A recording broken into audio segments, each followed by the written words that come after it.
কুসুমপুর গ্রামের গল্প। গ্রামের এক বাড়িতে অনেকগুলো ছাগল থাকতো। প্রতিদিন ছাগলগুলো মাঠে ঘাস খেতে যেত। ছাগলগুলোর মালিকও ছিল অনেক ভালো। প্রতিদিন সকাল হলেই তারা একসঙ্গে বেরিয়ে যেত। একদিন রোদেলা বিকেলে সবাই মাঠে ঘাস খাচ্ছিল।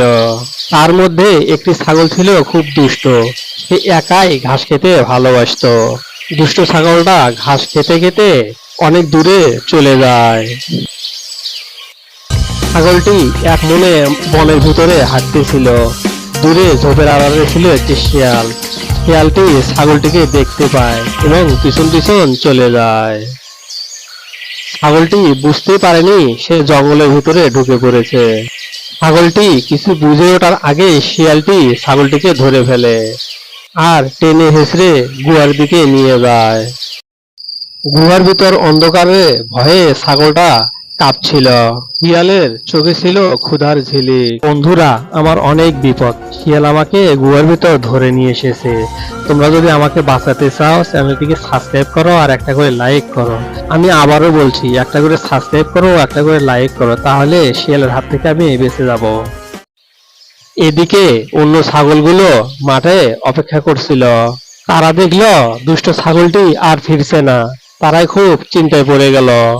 এদিকে সন্ধ্যা হয়ে গেছে, তাই বাকি ছাগলগুলো ঘরে ফিরে গেল। এদিকে ছাগলের মালিক ও তার বউ খুব চিন্তায় পড়ে গেল। ছাগলের মালিক গ্রামবাসীকে ডাকার জন্য গেল। ছাগলের মালিকটা কিছু গ্রামবাসীকে ডেকে নিয়ে আসলো।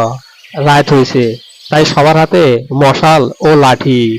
তারা শিয়ালের গুহার দিকে রওনা হয়ে গেল। গভীর জঙ্গল, অন্ধকার, কিছুই দেখা যায় না। ওরা শিয়ালের গুহার দিকে যাচ্ছিল। ছাগলের আওয়াজ ওরা শুনতে পেল। ওরা সেদিকে ছুটে চলল। ওরা কথা বলতে বলতে যাচ্ছিল। গ্রামবাসী যখনই গুহার ভিতর ঢোকে তখনই শিয়াল সেখান থেকে পালিয়ে যায়। ছাগলটি তখন ছাগলের মালিকের কাছে আসে। ছাগলকে পেয়ে মালিক খুব খুশি হয়ে যায়। ছাগলের মালিক ছাগলকে নিয়ে বাড়িতে আসে। ছাগলটা তার সঙ্গীদের কাছে যায়। সবাই ছাগলকে পেয়ে খুশি হয়ে যায়। বাড়িওয়ালাও খুশি হয়ে যায়। দুষ্ট ছাগলটি বলল, আর কখনো আমি একা যাব না, সবসময় তোমাদের সাথেই থাকবো।